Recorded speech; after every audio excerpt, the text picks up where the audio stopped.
from Mont Saint-Michel. Welcome to the GCN Show. Welcome to the GCN Show. Coming up this week, is your bike too good for you? Dan has been out riding again and decided that modern bikes might be more dangerous in the wrong hands. Find out why and why I disagree. Plus, the rider who beat 150,000 others on a Strava segment, the online website selling used cycling shorts, and the country that's investing €2 billion into getting people onto bikes. Plus, a story from Dan about how he cheated in an international bike race back in the day.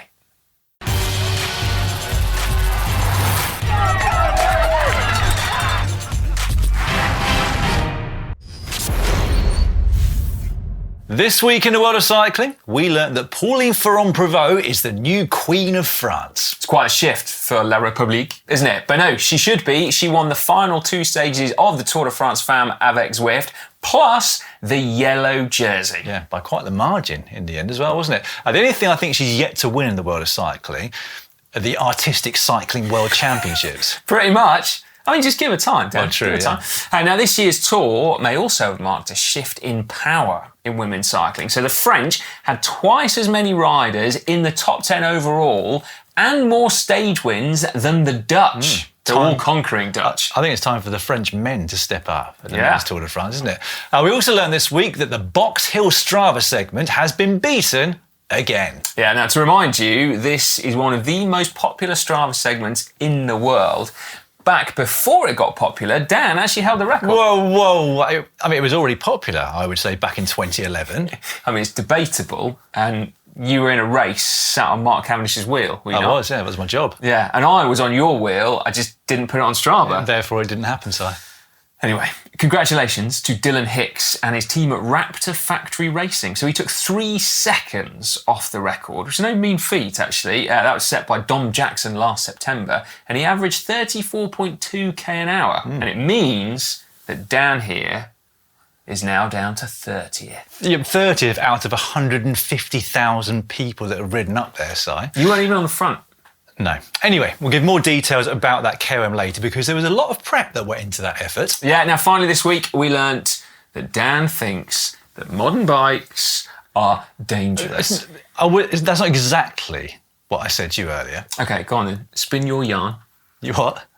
Tell us your story. Okay. Well, we've touched on the subject of whether bikes can be too good for people before, I think. We have, yeah. The idea, in some quarters at least, that you kind of need to pay your dues, don't you, before you're allowed to get a super nice or a super fast or a super light bike. Yeah, exactly that. Maybe we'll come on to that in a moment, but I had a bit of a realisation when I was riding at the weekend. Okay. So on Sunday, I went out for a road ride and I did 4 times 4 minutes at VO2 max, if anyone's interested. The old Norwegian 4x4s. Those are the ones, yeah. They made me feel sick.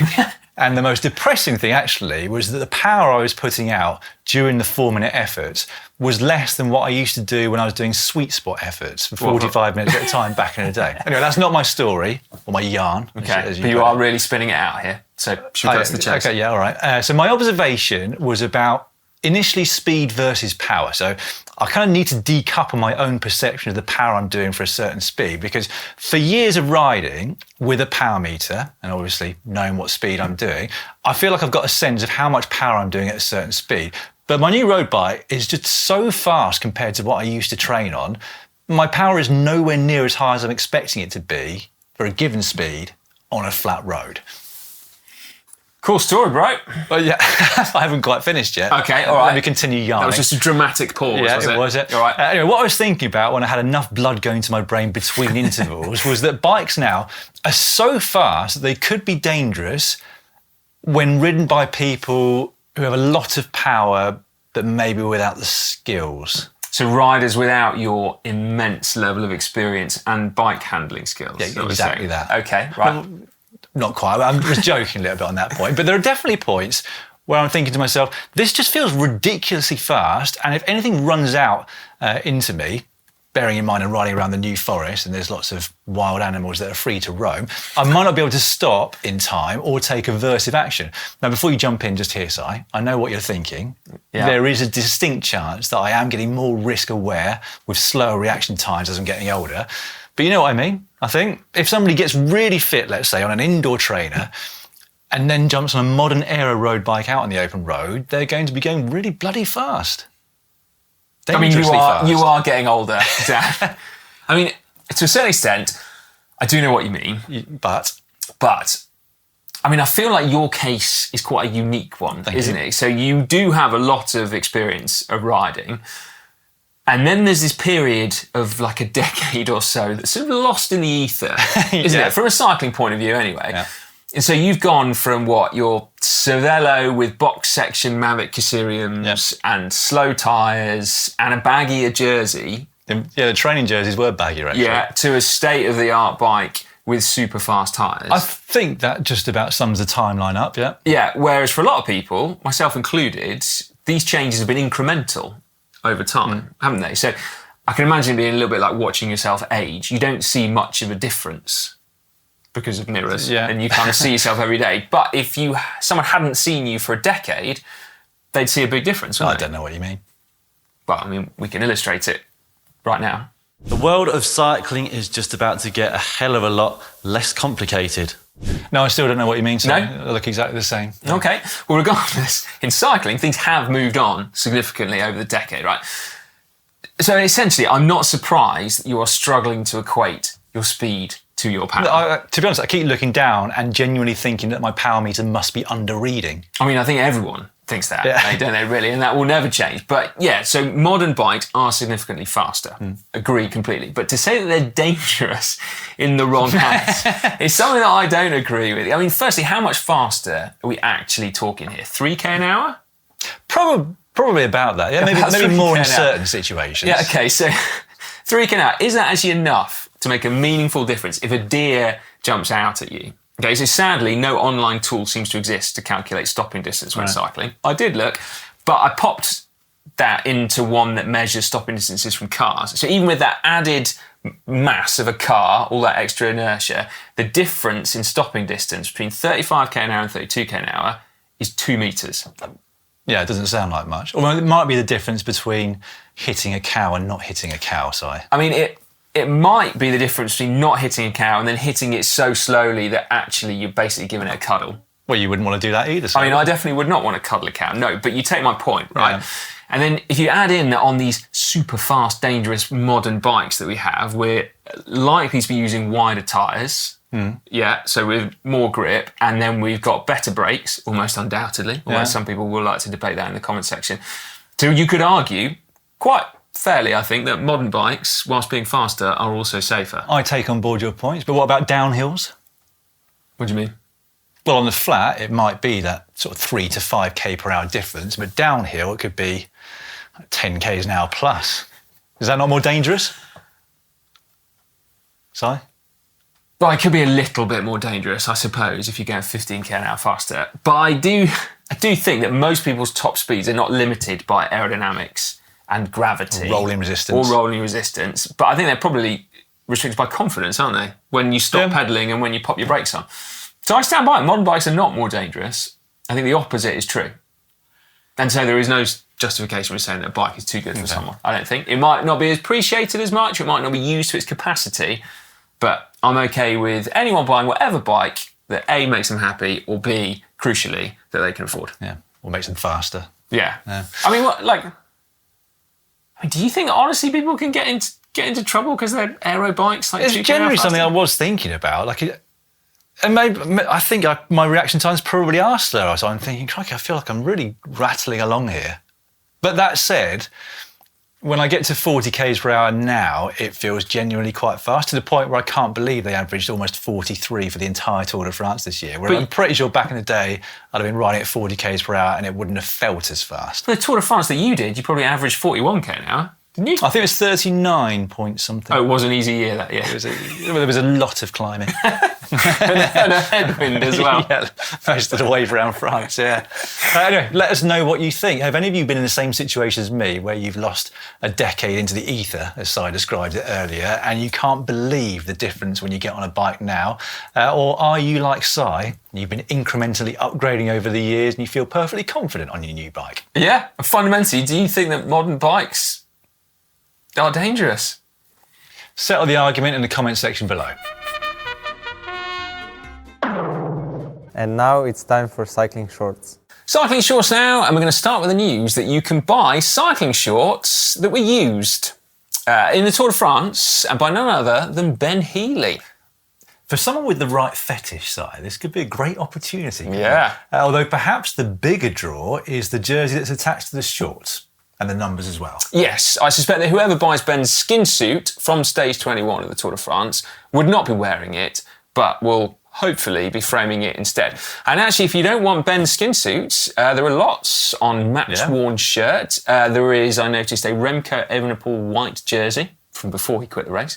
Geraint Thomas's helmet is on there, and as we film this, Dylan Groenewegen skin suit is also on there with just one bid. So it's going for the princely sum of £1. Oh, crikey, what a bargain. Absolute bargain, Well, this is where we get to see how influential we really are today. Might go up to €2. I mean, it's all slightly gross, I think, isn't it? But I'd also say undeniably quite a cool story. Yeah, I mean, to be fair, buying a skin suit for £1, like, you could presumably wash that so that it's, not too gross. And then put it on eBay, yeah. Well, yeah, unless you want a super fast Jayco Alula skin suit.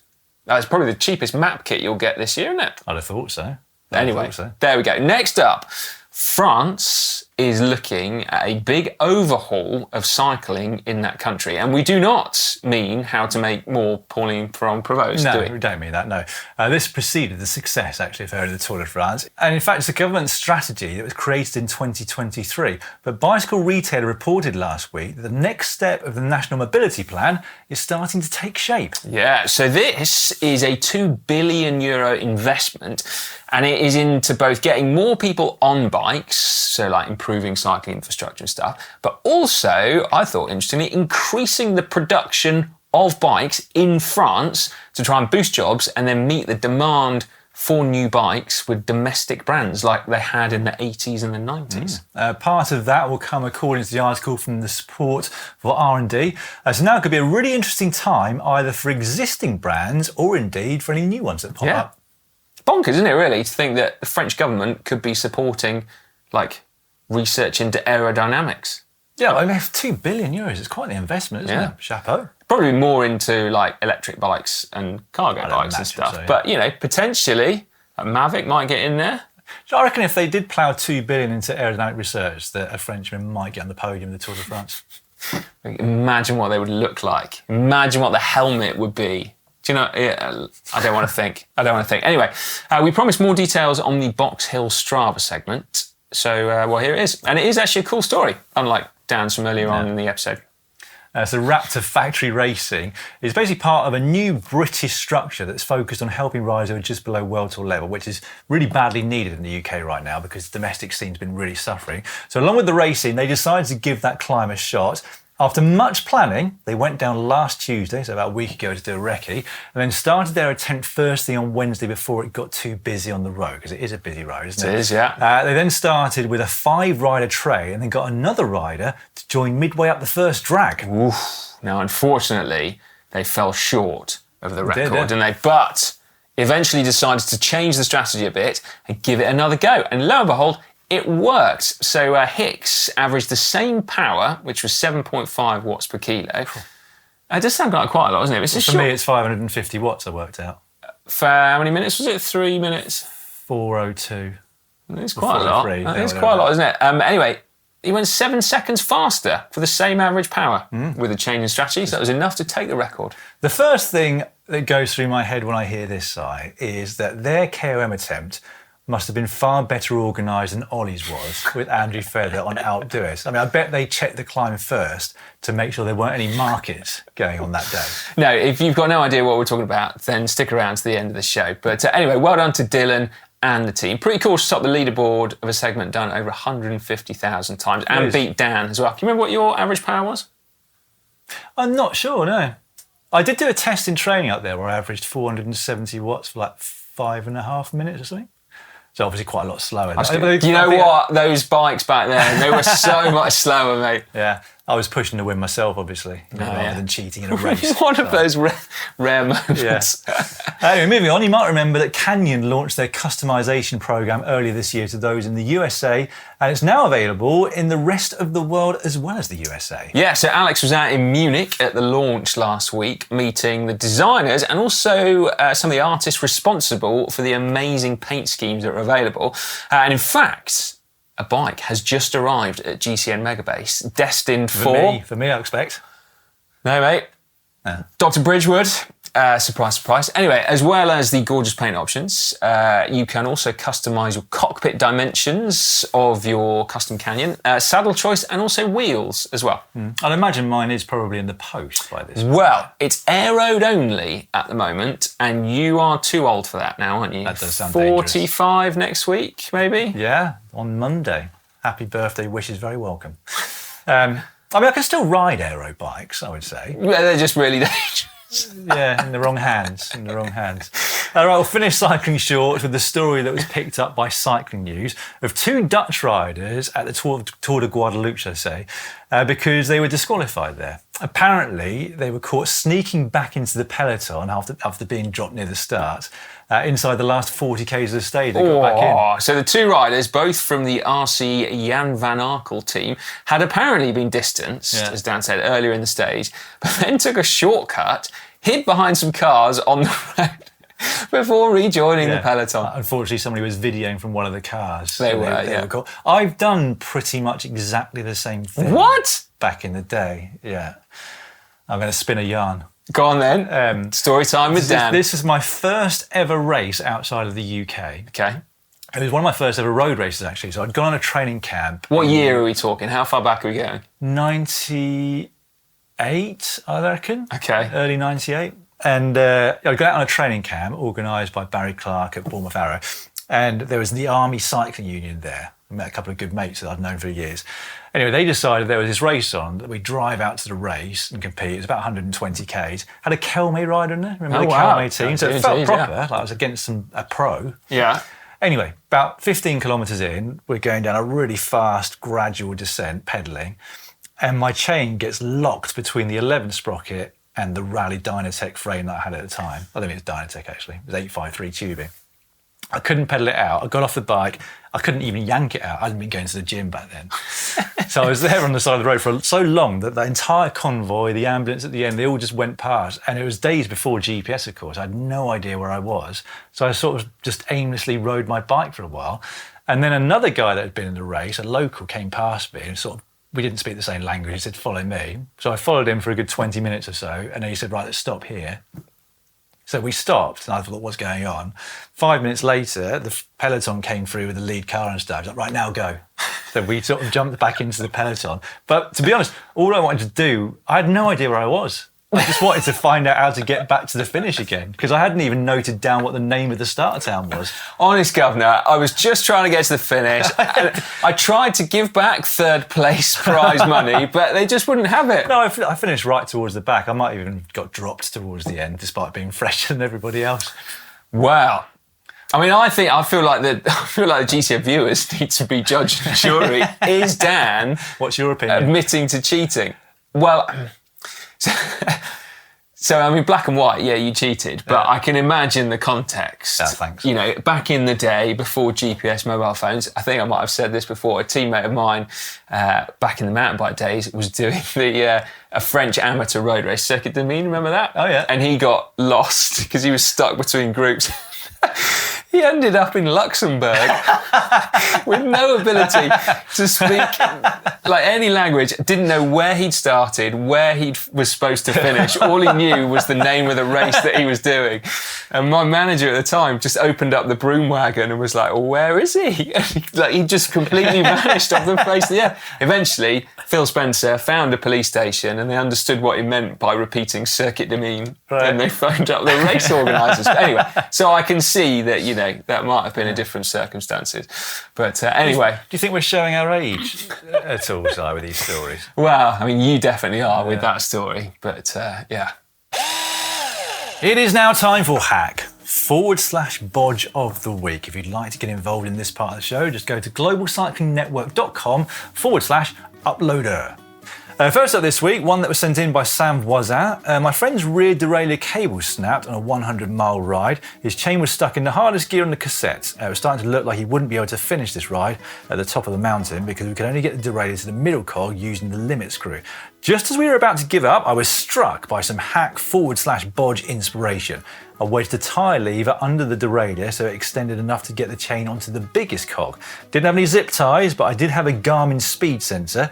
I used that speed sensor as an elastic to keep the tyre lever in place, so any bumps during the climb wouldn't knock it out. Everyone made it to the top of the mountain thanks to this little bit of engineering. Well, fair play for getting it fixed so that everyone made it to the top of the mountain. My hesitation, Dan, is that whilst this is a roadside repair, there is, as we reported on hack/Bodge before, a much neater, simpler solution, which is that you take your broken cable and then you put it through, like, the bit of... Just the rear derailleur. Thank you, Dan. Just a bit of rear derailleur, cinch it tight, jobs are good. Unless, of course, it's snapped in the shifter, which then sometimes it can do. But, you know, I mean, I suppose then there is that caveat. We don't know, so it's got to be a hack. It's definitely got to be a hack for me. Really? To the end of that ride on the mountain, yeah.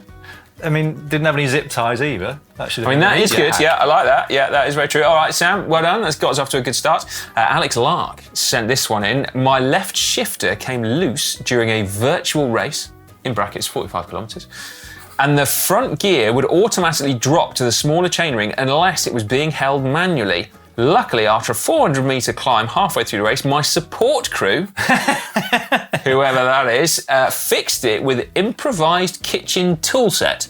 I even managed to produce a solid sprint finish in the end. So that is a zip tie. Yep. And a plastic fork. A plastic knife, rather. Or is that some sticky tape as well? I don't know if it's plastic, is it? There's some sellotape. Oh, no, I can see the reflection. Hello, Alex. I mean, that's technically a roadside bodge, isn't it, really? A roadside hack. It's not roadside, though, is it? Well, I mean, but it kind of is. It's virtual roadside. Virtual roadside hack. Yeah, I like that. Doesn't strike me as the best bike to do a sprint on at the end of a race. Doesn't really, does it? No. But apart from that, yeah, again, a hack that got you through. So long as that knife is not still zip tied in place now, that's fine. Yeah, what I can't think is that why didn't your support crew just bring you an Allen key? Because if your left shifter came loose, could you not just tighten it back up again? Or just replace the bike and give you a push. Good point. Yeah. Right, okay, next. Next one from Chris D'Entremont. I was getting frustrated with tubes always unravelling my pocket in my seat bag, so I wrapped them in cling film to keep them nice and neat. This is genius. That does look nice and neat. I like that. I don't think I've seen that before. No. Isaac, behind the camera, says that he uses cling film on his inner tubes. He's never told us this before. I thought it was common sense.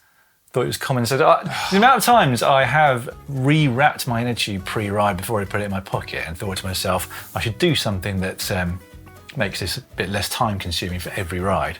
I use electrical tape. Do you? Yeah, but this looks neater. It does look neater, yeah. Yeah, cool. That's a hack, definitely. Knock yourselves out and copy that one for sure. Adam Jones sent this one in. Now summer has set in. What better way to recover than with an ice lolly which helps you to recover? Frozen gel, which can also be taken on a ride to keep you cool. It's a weird looking gel, that one, isn't it? Well, I've never seen a frozen gel before. Maybe they all go sort of milky. Good idea, though. Yeah, not great if you've got sensitive teeth. No, nor is it very good for recovery, because it's just carbs, obviously. Well, I think the idea is you put it in your back pocket and it keeps you cool at the start of the ride, then you eat it during the ride. No? Well, that was part of it, but you also said, what a better way to help you recover? Oh, I see. I think I'd just rather have an ice lolly at the end. But yeah, to take with you mid-ride, I think that's cool. Or maybe for a virtual race. That'd be pretty useful, wouldn't it? Yeah. Well, cool. I might reserve judgment until I try freezing a gel and seeing what it tastes like. We should go for it. Yeah. I think you should try that. Right, shall we report back next week? Yeah, all right. I'll set a reminder. Yeah, okay. Right, finally this week, Max Jossi. In a pottery class at school, I was assigned to incorporate a non-ceramic object into a functional piece. While digging through a box of broken/old bike parts, I found an old rim brake lever that seemed like a perfect handle. I threw the mug body on the wheel and measured the lever and designed an attachment, accounting for clay shrinkage. Taking 2 bolts and with the help of a Dremel and epoxy, it was firmly attached. The result? a perfect mug for after-ride beverages. Can I just say, this looks wicked. It does look amazing, yeah. This is like proper pro. Even the photograph of it looks professionally done, doesn't it? Yeah, that is amazing. 100% a hack, that.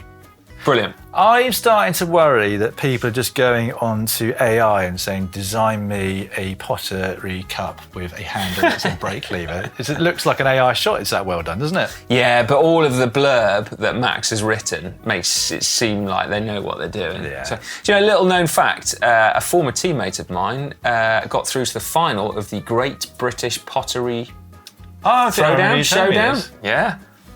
And lost. Matt Cronshaw. He didn't. Oh, did he win? I can't remember. Anyway, I watched the Great Pottery Throwdown or Showdown, whatever it's called, religiously to see how he got on. The Great Pottery Throwdown sounds more like a Greek programme. Isn't that what you do? You throw pottery? Plates in Greece, don't you? No, as in that's what you do on a wheel. so You throw pottery, don't you? Oh, I don't know. I've got no idea. Maybe we should have Googled that. Anyway, spontaneous, but yeah. I mean, the stories this week are off the charts. Right. That brings us to an end of Hacker Bodge this week. Make sure you send some more in for next week's show. Particularly pottery, please. Throw them down. It's time now for Caption Competition, that part of the show where you get a chance to get your hands on a coveted GCN Camelback water bottle. All you got to do is put a witty caption in the comments section down below that relates to a photo that we'll give you in just 1 second after the results. This is the photo from last week, which is Ineos Grenadiers' Taman Arensman. Sat down against the barriers after winning his second Tour de France mountain summit finish. Our winner this week is Elwit Rock 1, who put, I thought I was between a rock and a hard place during my sprint. Turns out it was just my back against the wall. That's pretty good. Yeah. Yeah, it wasn't a lol, but it was pretty good. So, you know. Internal laugh. Yeah. Like, oh, that's clever. Yeah. All right. Well done, El Whitrock 1. Get in touch and we will get your GCN Camelback water bottle out to you. This week's photo, Dan, it's a good one of Pauline Ferrand-Prévot. Yeah, this is just after she crossed the line to take her second consecutive stage win on the final day of the Tour de France Femmes avec Zwift. I'll get you started. Ferrand-Prévot's Tour de France ambitions go sideways. Yeah, I mean, they have, haven't they, there? So we see, Dan. There's a picture going both ways. Oh, really? Yeah. Now, she put a lot of effort into the last part of the race, didn't she? She did indeed, yeah. I thought she spent most of the race on the Aero Cervelo, but that's the lightweight, until the last isn't it? weekend, apparently. Oh, she rode it on the Madeleine as well. I think Alex and Ollie might be discussing this on this week's GCN Tech Show. I will duly tune in then. Interesting. Right, put your captions in the comment section down below and we'll pick a winner this time next week. Do you know what? I think Pauline Ferrand-Prévot can rock long socks. I think she looks good in those. Yeah, they do look quite cool, don't they? Yeah. Another interesting little anecdote. Maybe she thought the S5 was a bit too dangerous. Sort of speed she's getting. We will shortly let you know what's coming up on GCN this week, but as ever, we're going to read out a few of our favourite comments from the last week's worth of videos. So many comments underneath last week's GCN show. I feel like you and Connor touched a nerve, Dan, with that one. Yeah, I was talking about declining viewing figures at the most recent men's Tour de France. Like I said, lots of comments. Picked out a couple. The ASMR cyclists, but too many big companies trying to make a profit by restricting access and charging high cost of view. Interest in the Tour hasn't changed, but the barriers to following it have increased. It's country by country, isn't it? Yeah, it varies massively, country to country. A lot of the countries that you said have declined have still got free to view. Yeah. So it doesn't really work, does it? But yeah, certainly in some places, for sure. Naru Tadeo said, here in the US, the race wasn't broadcast on a public network. Oh, there we go. You have to have a subscription to a rather niche channel. I imagine that for a lot of us, we could only follow the race via highlights on YouTube. I think a lot of people are doing that, and the highlights are getting better. Even the short form ones that ASO, the organisers themselves, put out, include like the post-race interview, some scenery from the start, etc., which I think feels like enough for a lot of people at this point. Yeah. Solar System 50 put, I blame that awful Jonas Vingegaard aero helmet. That made me want to change the channel when I saw it first. That's why the UCI are going to ban them. So, yeah, there you go.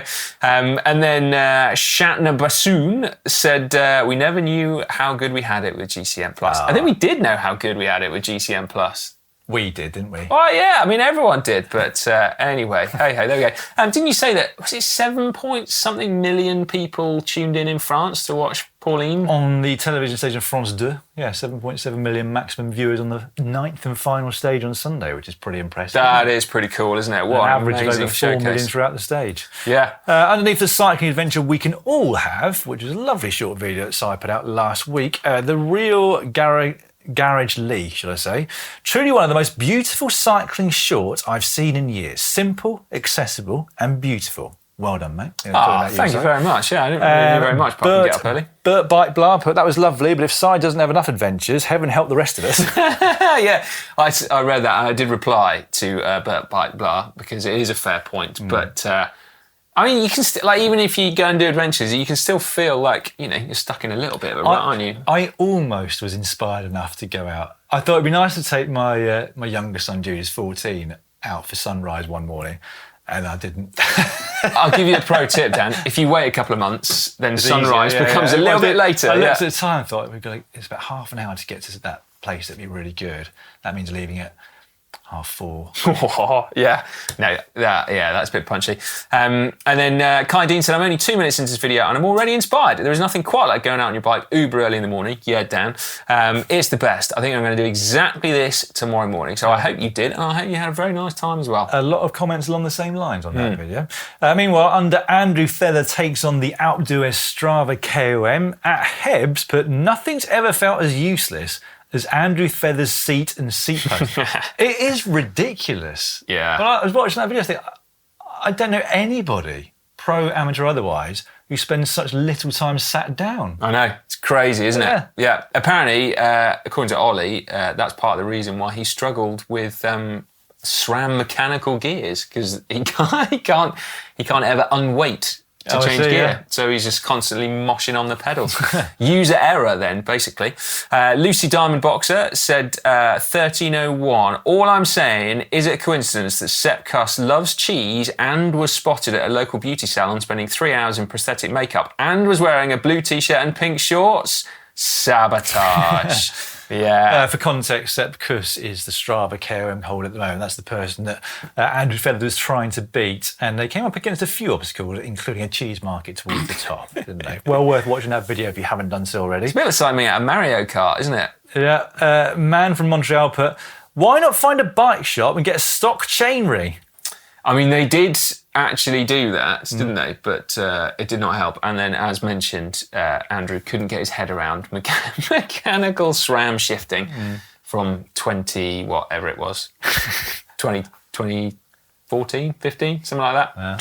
Bikes weren't dangerous back then, see, Dan? Nope. Then finally, underneath Mountain Biker versus Roadie, which came out on Sunday, Joe FQ60 said, but so Alex was meant to shepherd a newbie through his first crit and instead dropped him and then attacked as he was being spat out the back. Amazing stuff. I mean, Joe, in a nutshell, yes, that's exactly basically what happened. Yeah. And then Si from the block, Old Dog 1965 said, I'd love to see a GCN GMBN collab at a gravel race. Gravel being the no man's land between disciplines. I hate to say it, Si from the block, Old Dog 1965, but... well, actually, no, there is a new GMBN presenter who might actually trouble some GCN presenters. Oh, well, yeah, new cross-country rider, James. But otherwise, I think most mountain bikers don't really do all that much pedalling these days. I mean, I don't want to judge, but I'm judging. I think we've insulted quite a few people over the course of the last half an hour or so. We have indeed, yes. We'll but keep at it. Come on then, you prove me wrong, mountain bikers. Show me someone that's not a cross-country racer that would give a roadie a challenge at a gravel race. Right, coming up on the channel this week, starting on Thursday, we are going to show you how not to get dropped on a group ride. This aimed at more cyclists that are just getting into the sport, basically, that are looking to try and keep up with their groups they keep getting dropped from. There's quite a few tricks of the trade that you can learn, isn't there? Old dog, lots of tricks. Yeah. And then on Saturday, frankly, I think it's going to be my last ridiculously long, hard challenge. I tried to ride 290k gravel route here in the UK and get the FKT. And it's been a theme these days, but basically broke me.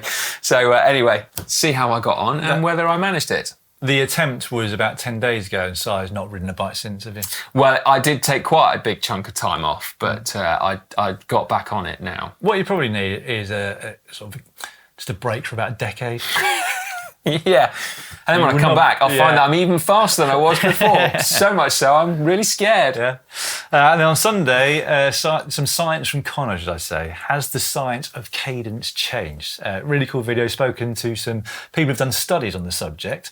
I think we speak so much about cadence that you don't think you can learn anything more, but I've watched that video already and I could. Really? There we go. Yeah. Fortunately, it's not science from Connor. It's Connor's reported on actual science. But anyway, I can't wait to see that one because that is super interesting. Like you, I kind of figured I know all about cadence. I just know it all. Good point. On that note, should we leave it there? Yeah, let's leave it there. Thanks for watching. See you next week. See ya.